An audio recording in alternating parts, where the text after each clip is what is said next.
E o que nós vamos conversar hoje aqui, utilizando essa passagem de Jesus, é justamente sobre a ansiedade. Vamos falar da ansiedade sobre vários aspectos que nós consideramos importantes. A avaliação do comportamento da pessoa que é ansiosa. Antes de nós ferirmos com mais profundidade o tema, seria importante explicar para vocês que, do ponto de vista psicológico, existe, na verdade, dois tipos de ansiedade. Existe a ansiedade natural da vida, que a gente denomina como ansiedade por demanda. É aquela ansiedade que se revela, cujo indivíduo apresenta certos comportamentos ansiosos quando estão diante de um evento estressor. Por exemplo, quando nós vamos fazer uma entrevista de emprego. Vamos ficar ansiosos. Normal. Nosso coração dispara. Às vezes apresentamos uma sudorese acentuada. Às vezes poderá até ocorrer sintomas de tontura, falta de ar, dores pelo corpo. Vamos fazer um exame, uma prova. Vamos ficar ansiosos. Vamos nos encontrar com o namorado no shopping. Mas aquele namorado que você ainda não conhece pessoalmente. Aquele namorado que você conheceu através daqueles sites de relacionamento, que se chama Tinder. Então você conheceu o rapaz naquele site de relacionamento, ou a moça, e aí você marcou o primeiro encontro com ele no shopping, num local público, em questões de segurança.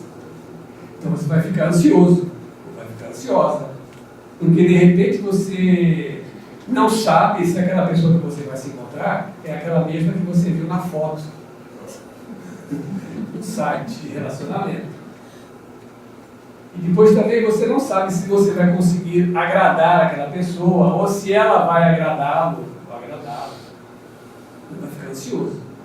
E aí quando a gente fica ansioso, a gente emite esses comportamentos ansiosos, essas reações biológicas, físicas. E todo mundo conhece quando fica ansioso. Então, essa ansiedade, que a gente chama de ansiedade natural, não é uma ansiedade que nos preocupa demasiadamente. Uns apresentam um grau de sintomas mais acentuados, outros menos. A outra ansiedade é a que a gente chama de ansiedade crônica. A ansiedade crônica é um indivíduo que antecipa situações do futuro e tenta viver essas situações no presente.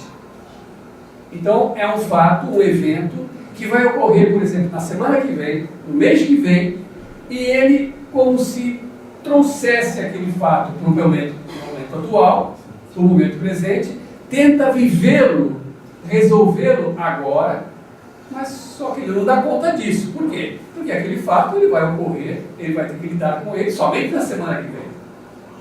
Então, é esse que a gente chama de ansioso crônico. E é esse que nos importa, então, estudar hoje. Tem um cientista americano, um neurocientista americano, chamado Robert Sapolsky. Ele é catedrático da Universidade da Virgínia, nos Estados Unidos. E ele, então, escreveu um livro que se chama Por que as zebras não têm úlceras? É um livro que retrata os resultados da pesquisa que ele realizou, e na capa do livro aparece uma zebra. Embora a capa seja um pouco jocosa, o livro se trata de um trabalho científico que ele realizou. Porque esse cientista, o Robert Sapolsky, ele pretendia descobrir por que é que os babuínos têm gastrite.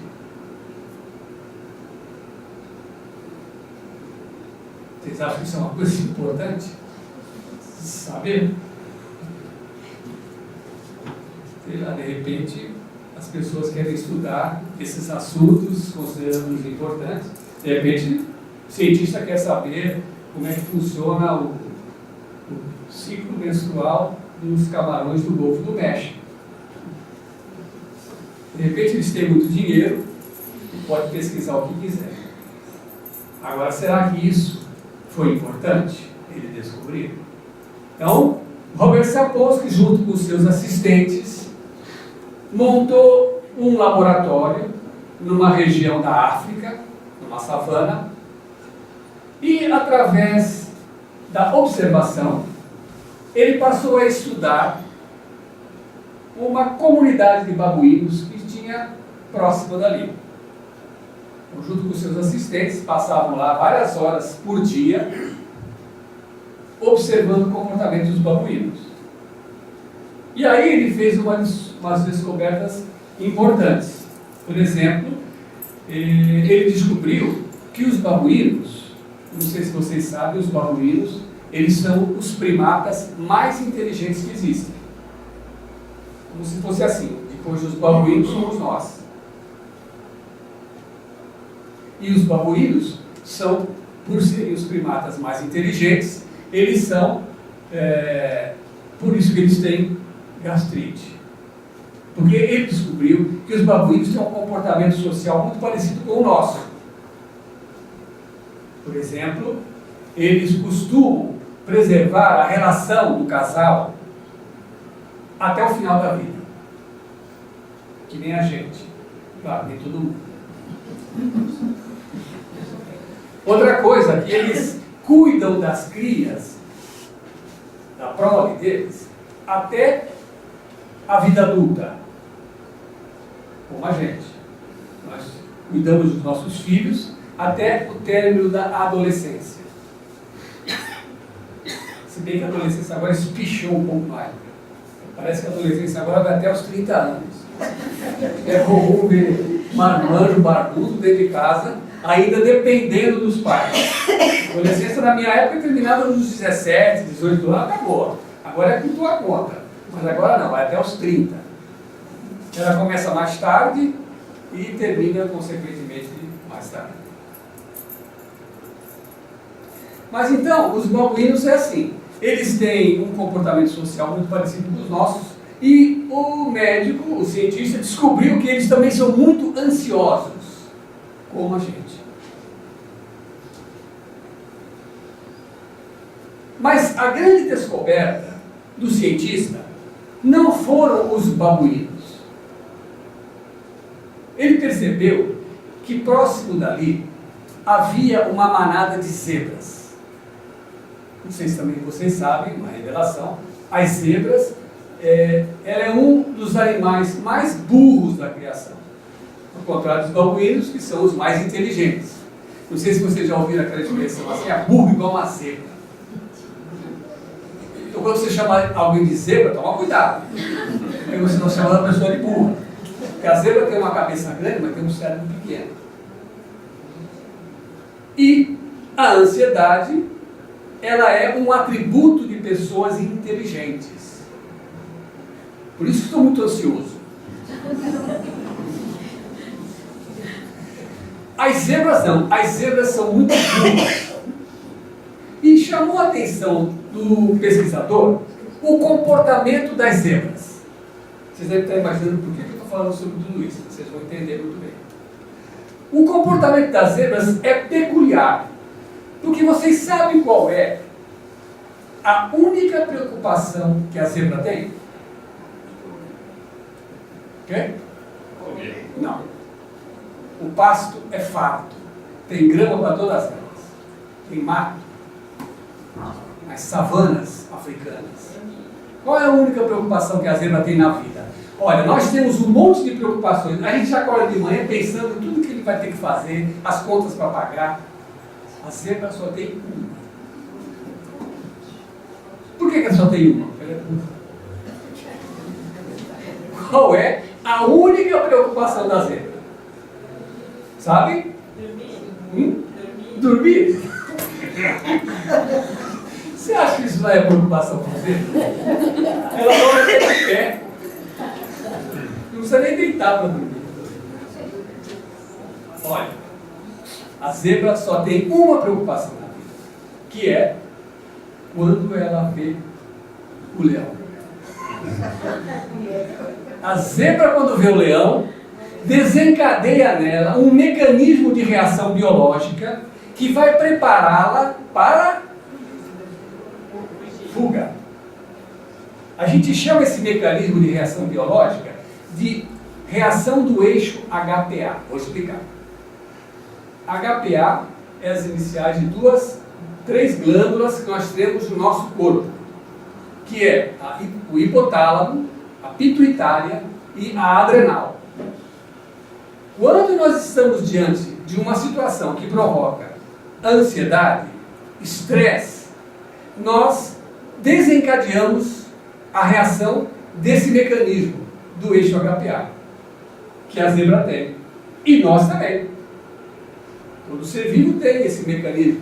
E nós, seres humanos, nós espíritos inteligentes, muito mais inteligentes que a zebra. Bem inteligentes, parece uma zebra. Mas nós somos muito inteligentes. Nós temos esse mecanismo muito mais desenvolvido do que na zebra. Entram em funcionamento 3 glândulas do nosso corpo: hipotálamo, pituitária e adrenal. As adrenais secretam adrenalina na nossa corrente sanguínea. E a adrenalina, por consequência, dispara o coração. Nosso coração, que bate mais ou menos 70 vezes por minuto, vai bater o dobro. Aí outras glândulas também entram em funcionamento, por exemplo, secretando o hormônio cortisol. Esse hormônio, ele realiza uma operação importante dentro do nosso organismo. Olha só, ele através da vasoconstrição, ele retira o sangue da periferia do nosso corpo e remete esse sangue para os músculos. Por quê? Porque se eu for ferido, eu não perco muito sangue. Por isso que a pessoa assim vai ficar pálida. Por causa disso. Então, esse eixo HPA, ele vai nos preparar para uma situação em que nós estamos diante de algo que representa uma ameaça na nossa vida. Ou representa algo que está comprometendo a nossa integridade física, emocional e psicológica. Então a zebra viu o leão. Aí ela vai lembrar dele. E aí na hora que ela vê o leão, esse mecanismo entra em funcionamento e vai prepará-la para uma situação de lute ou fuga, que é a reação desse mecanismo.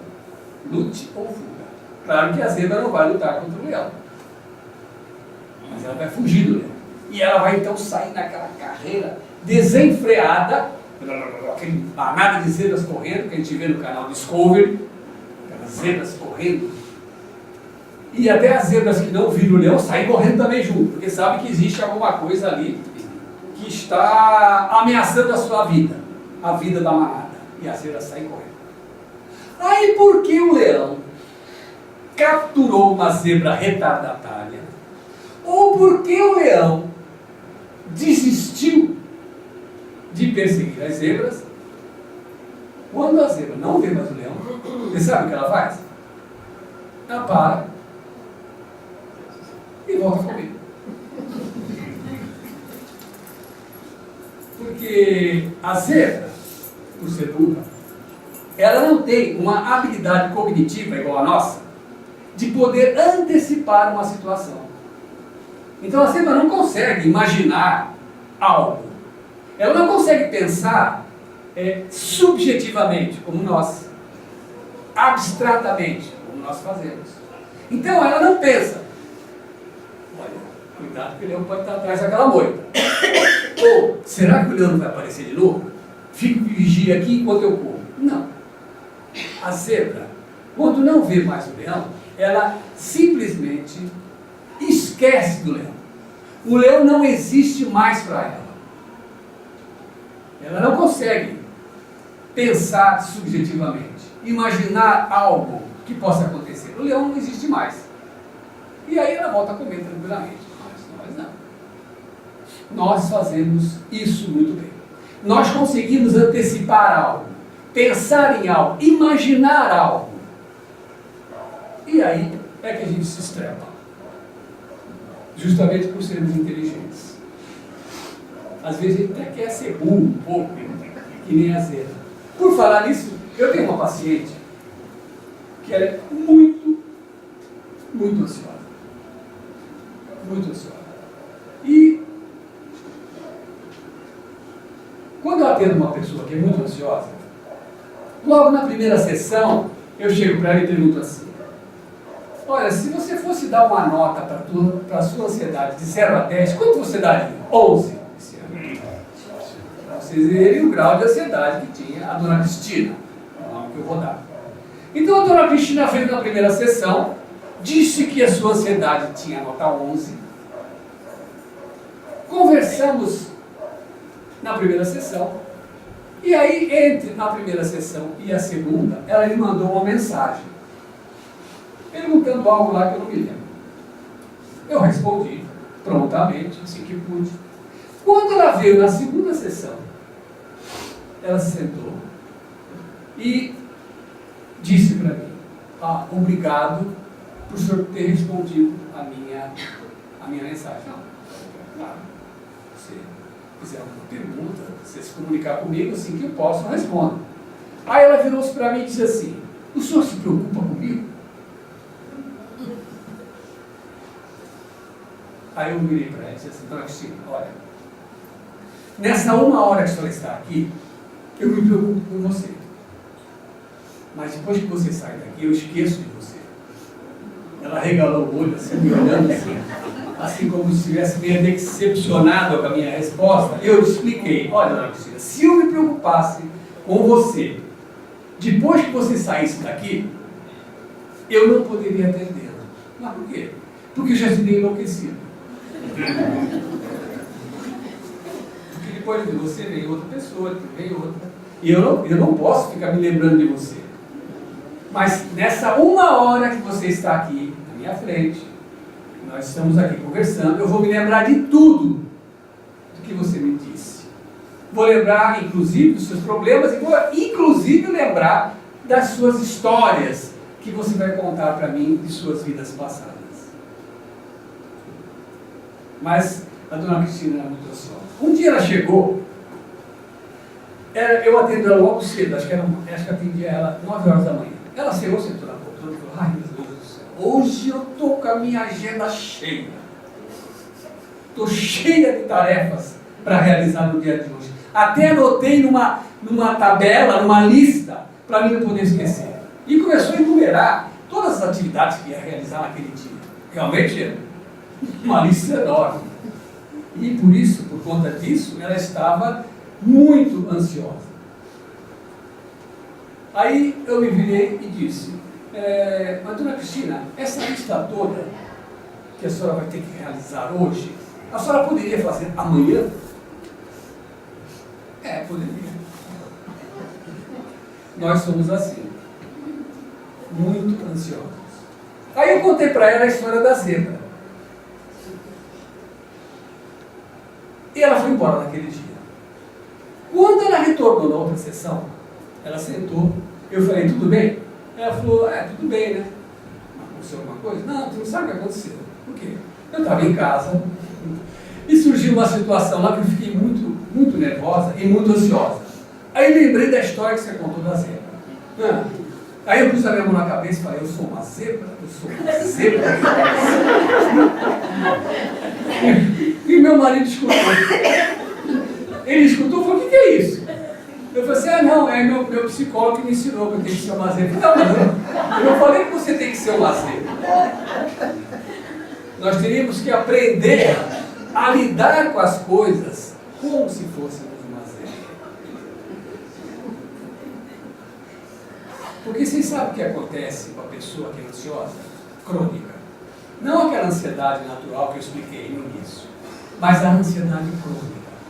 aquela capacidade subjetiva que nós temos de antecipar algo e viver o hoje, ou tentar viver o hoje.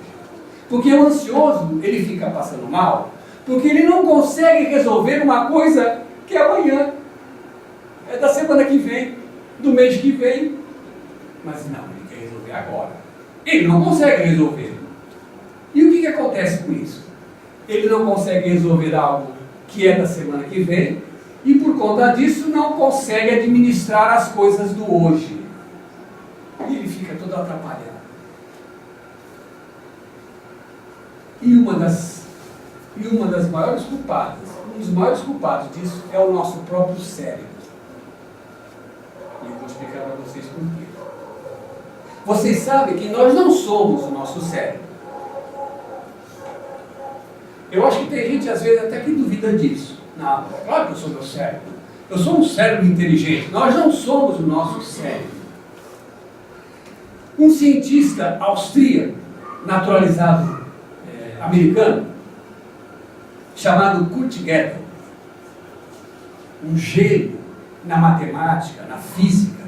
Ele foi inclusive ganhador do prêmio MacArthur, que é oferecido pelo governo americano, por causa da sua genialidade. Ele desenvolveu um teorema matemático que se chama Teorema da Incompletude. Vocês podem entrar na internet e pesquisar Kurt Gödel, Teorema da Incompletude. Vocês podem ir lá ler o algoritmo que ele desenvolveu. E esse algoritmo, ele demonstra que um sistema não pode ter autoconsciência. Um sistema não pode ter consciência dele mesmo. Explico. O nosso cérebro, por mais fantástico que seja, por mais incrível que seja, você sabe quantos neurônios nós temos no nosso cérebro? Tem ideia? Neurônios são as células que compõem o nosso cérebro, nosso encéfalo. Vocês sabem quantos neurônios nós temos aqui dentro? Aqui nessa cabeça? Bilhões. Quantos? Chuta. 100 bilhões. 100 bilhões de neurônios. 100 bilhões de neurônios. Só para vocês terem uma ideia, são 13 vezes e meia a população da Terra. 100 bilhões. E consta que o homem tem 10% a mais. Por isso que ele é mais inteligente que a mulher.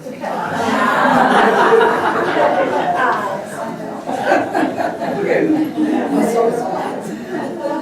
O homem, ele é capaz de realizar habilidades, ele é capaz de ter habilidades que a mulher não tem. A mulher não consegue fazer. Por exemplo, trocar o pneu do carro. Abrir o pote de azeitona. São coisas, controlar o controle remoto. São habilidades próprias do homem. Por isso que ele tem 10% a mais. Que é para cuidar dessas coisas importantes que a mulher não sabe fazer. Bom, certo, pessoal, tem 10% a mais, eu não sei para quê.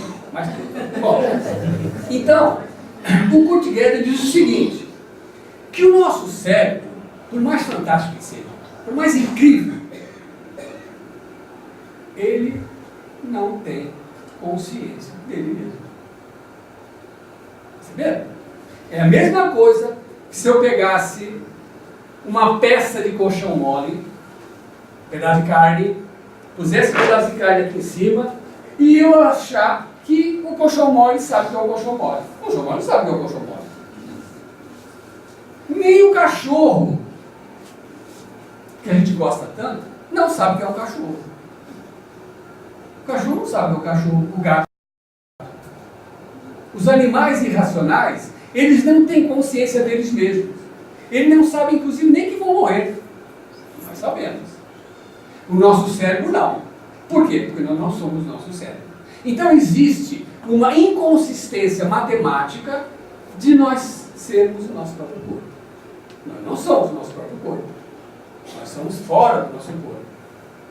Então o nosso cérebro é um instrumento que nós utilizamos quando estamos aqui acordados, de olhos abertos, em estado de vigília. Porque à noite, quando o corpo dorme, a gente sai do corpo. E quando a gente sai do corpo à noite, nós deixamos o cérebro lá na cama, adormecido, realizando as funções que estão relacionadas naquele período do sono.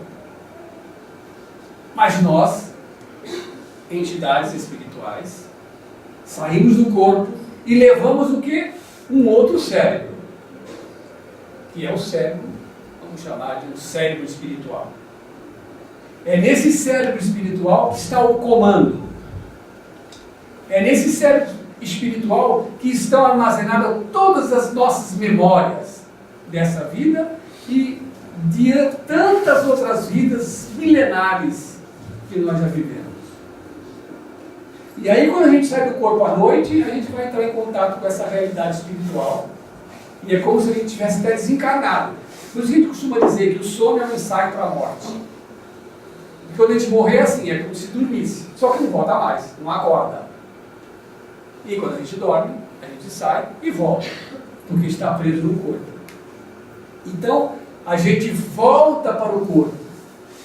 E o sonho, a maior parte deles, é a lembrança possível de ser guardada dessa nossa atividade fora do corpo à noite.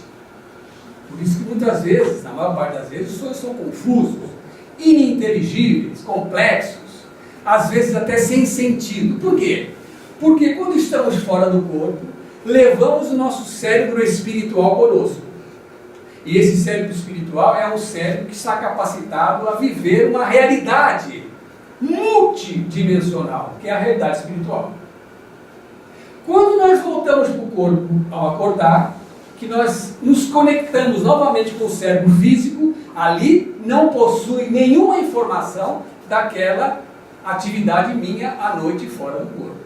Mas quando eu volto para o corpo, eu transfiro parte dessa minha atividade fora do corpo à noite. E essa transferência vem em forma de sonho ao acordar. Então, nós não somos o nosso cérebro. E eu vou explicar por que o nosso cérebro complica a nossa ansiedade. Se eu perguntasse para vocês aqui agora, o que é real e o que é imaginação? Seria muito simples para vocês responderem isso. Por exemplo, real é esse vaso que eu estou vendo aqui. Esse vaso é real. Por quê? Por que ele é real? Ele é real porque eu posso pegar nessas pétalas artificiais, posso apalpá-lo, posso sentir, cheirar, posso ver as cores que ele foi fabricado. E imaginação? A imaginação é tudo aquilo que eu construo na minha mente, tudo aquilo que eu fantasio, que eu crio mentalmente. Não é isso? Errado. Vamos desconstruir essa ideia, porque não é nada disso. É justamente o contrário. Quando eu olho para esse vaso, vou provar para vocês isso. Quando eu olho para esse vaso, por que eu consigo vê-lo? Porque ele reflete luz. Os meus olhos, eles estão capacitados apenas para ver luz. Se não tiver luz, eu não enxergo nada. Por isso que para ver os espíritos, através da nossa vidência, nós não precisamos de luz. Porque os olhos espirituais, eles não veem só a luz. Agora, meus olhos físicos só veem luz. Então, a luz incide sobre o vaso, reflete essa luz. Olha, acompanha aí aquela aula de biologia do ensino médio que vocês faltaram. Eu vou dar uma recapitulada nessa aula. Então, é o seguinte: a luz reflete no objeto. Aí essa luz chega na minha retina. A minha retina é o fundo dos olhos. Fundo. É como se fosse um carpete forrando o fundo dos nossos olhos. Aí essa luz refletida no vaso entra pelo meu cristalino, vai até a minha retina. A minha retina é composta por mais de 150 mil transdutores de energia. O que é um transdutor de energia? É o que transforma uma energia em outra. Por exemplo, nosso chuveiro em casa é um transdutor de energia. Ele transforma a energia elétrica em energia calorífica. A lâmpada é um transdutor de energia. Transforma a energia elétrica em energia luminosa. A nossa retina é um transdutor de energia. Transforma a energia luminosa em energia elétrica. Então, essa energia que foi transformada caminha pelo nosso nervo óptico, que tem mais ou menos essa espessura. E dentro do nervo óptico tem mais de 150 mil fiozinhos, todos devidamente encapados, para não dar curto.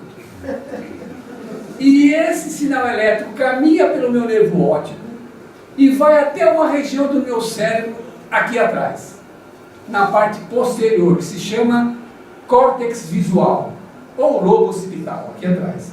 Aqui atrás existem mais de 400 milhões de neurônios para receberem esse sinal elétrico do nervo óptico e transformar, transcodificar esse sinal elétrico numa imagem.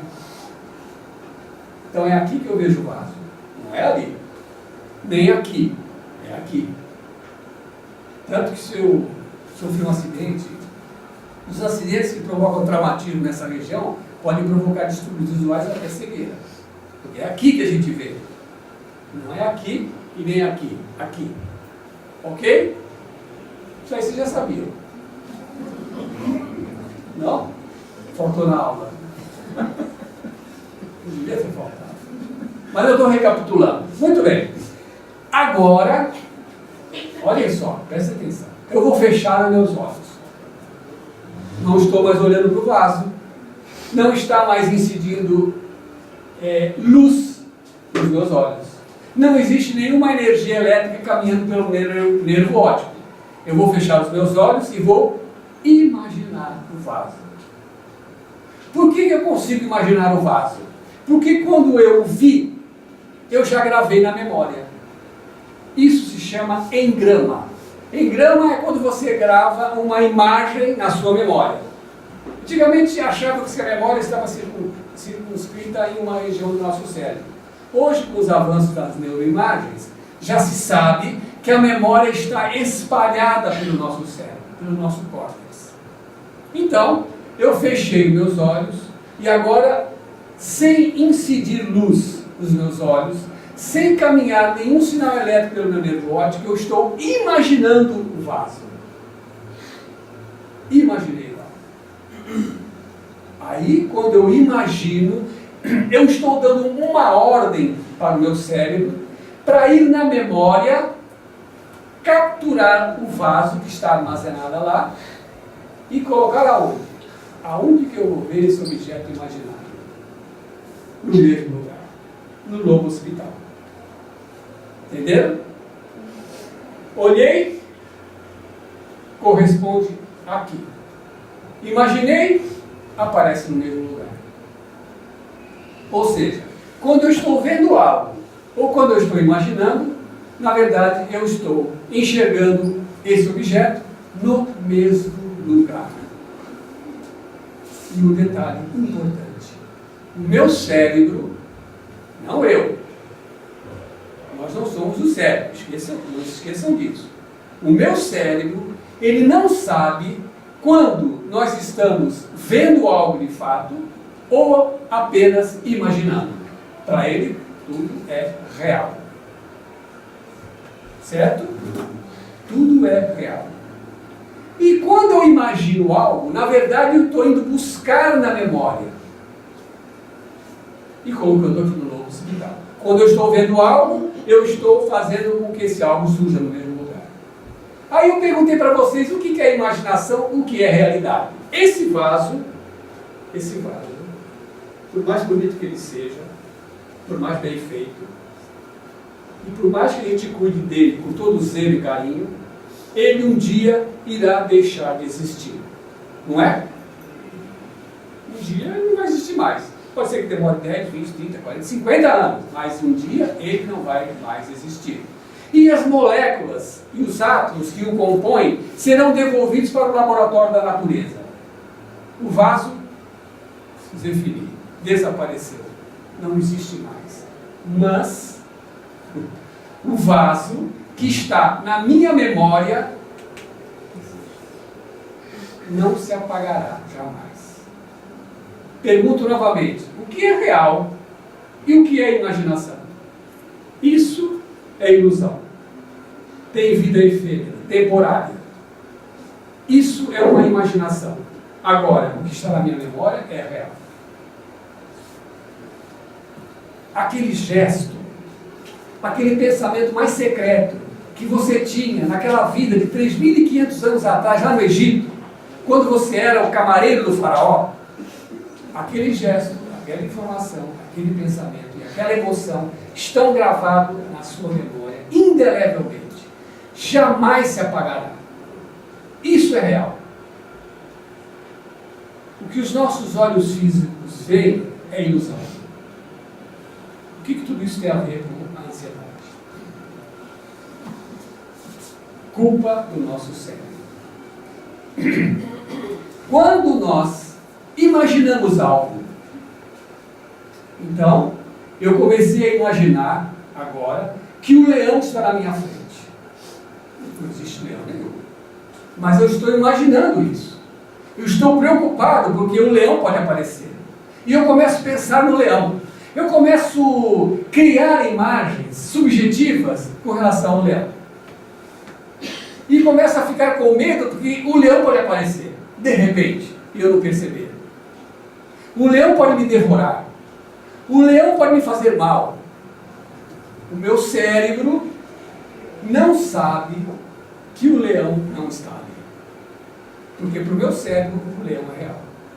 E eu vou então desencadear todas aquelas reações biológicas, físicas, correspondente ao comportamento ansioso. Então é como se eu estivesse reagindo em função de alguma coisa que está verdadeiramente me ameaçando a minha integridade, a minha vida. E meu organismo, meu cérebro, ele já está devidamente preparado para isso. E ele então vai desencadear o mecanismo de luta ou fuga do eixo HPA. E aí nosso coração vai disparar. E aí nós vamos ficar com sudorese. Nós vamos ficar ofegantes. Podemos sentir tonturas, dores no corpo. Podemos sentir uma série de sintomas que está relacionado ao comportamento ansioso. A ansiedade, ela não é uma patologia. Tanto que a gente chama de distúrbio de ansiedade generalizada.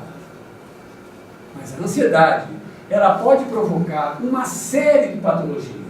Muitas patologias psicopatológicas estão relacionadas à ansiedade, como por exemplo, transtorno do pânico está relacionado à ansiedade.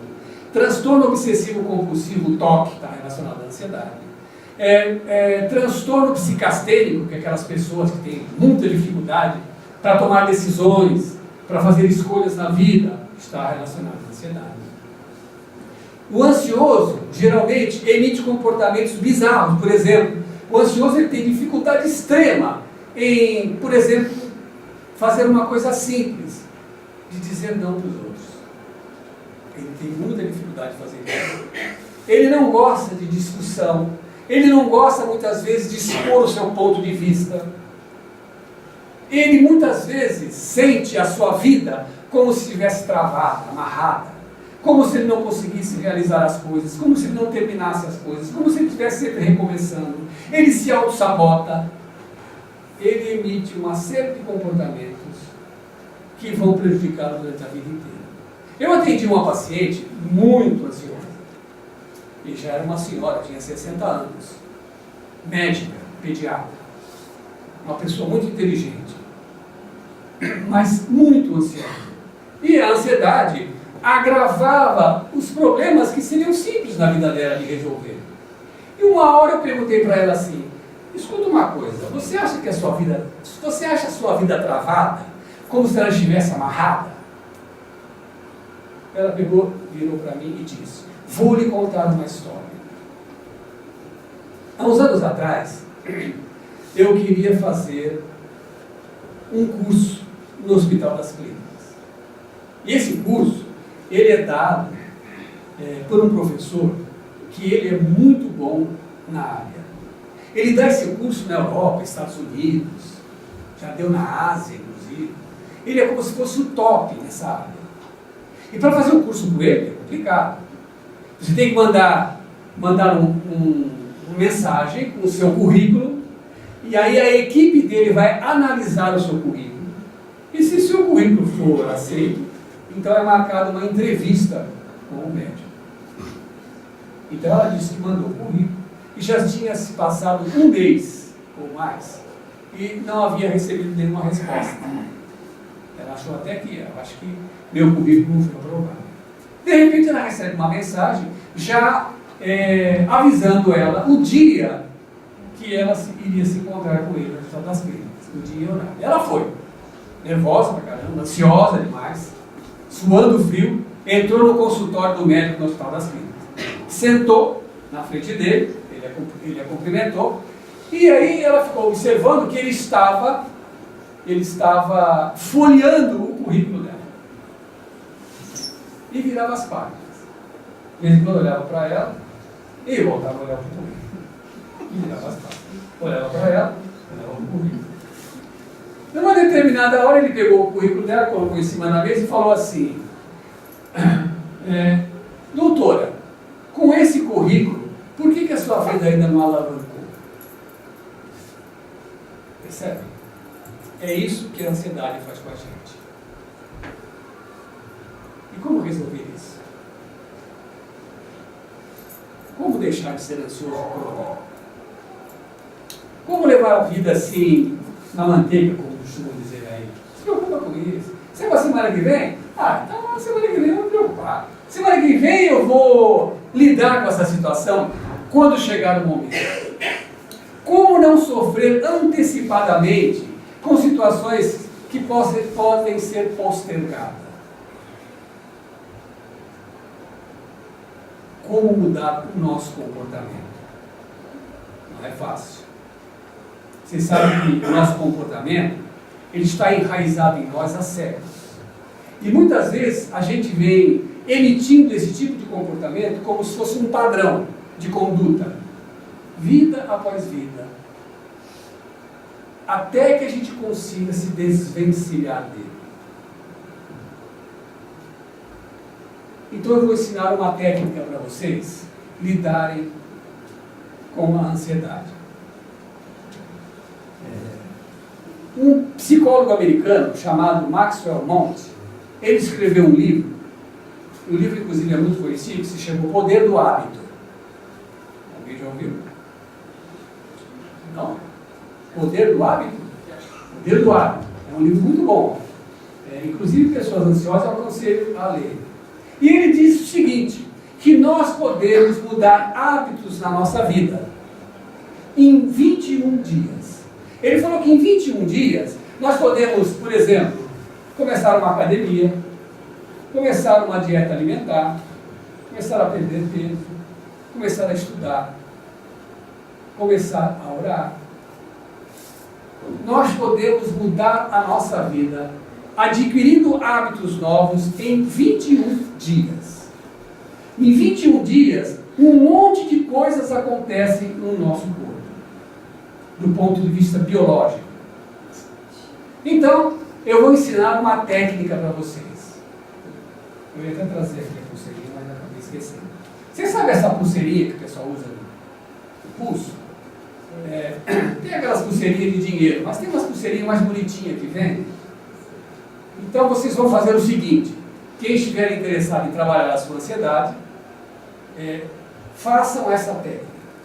Peguem uma pulseira dessa, de borracha, coloquem no pulso, pode ser qualquer um deles, direito ou esquerdo, e tentem ficar com essa pulseira no pulso durante 21 dias sem perder a calma.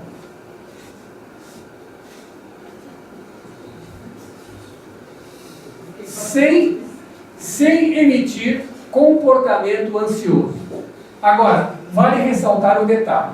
Se vocês apresentarem comportamento ansioso diante de uma situação real, diante de algo que esteja na sua frente, diante de um dado da realidade, tudo bem, pode continuar com a pulseira no pulso. Mas se vocês perceberem que vocês emitem comportamento ansioso diante de um fato virtual, ou como a gente chama, atemporal, que não faz parte do presente, de agora, retire a pulseira do pulso. Coloque no outro pulso, começa a contar de novo 21 dias.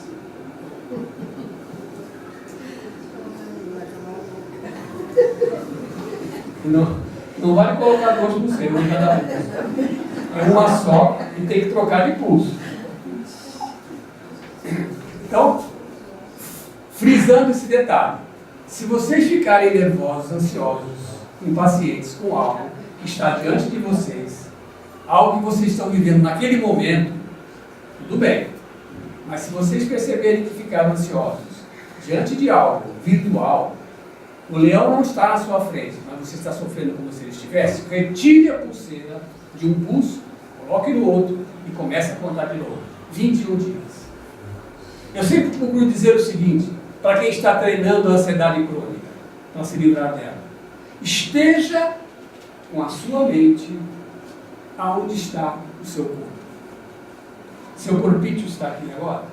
Então mantenha o seu pensamento, a sua atenção, os seus sentimentos, as suas vibrações aqui. Esquece o resto. Esteja aqui. Quando você sair daqui, você se preocupa com o lado. Depois a colar. Façam isso. Vocês acham que é fácil?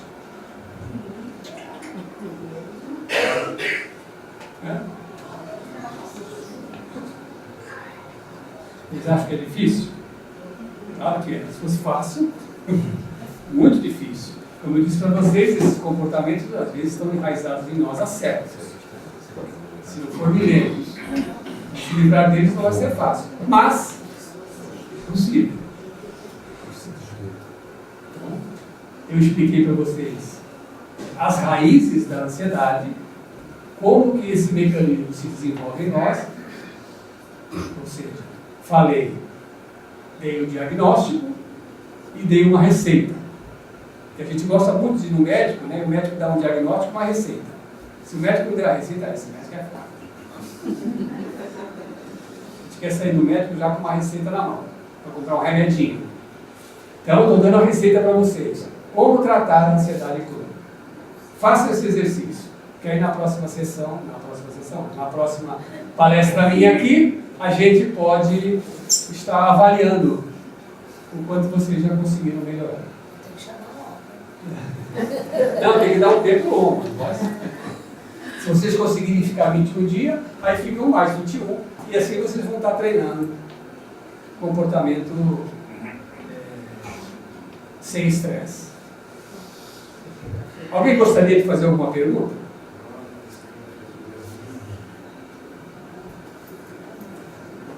Todo mundo entendeu direitinho? Sem perguntas? Então, pessoal, pela paciência de me ouvir, muito obrigado.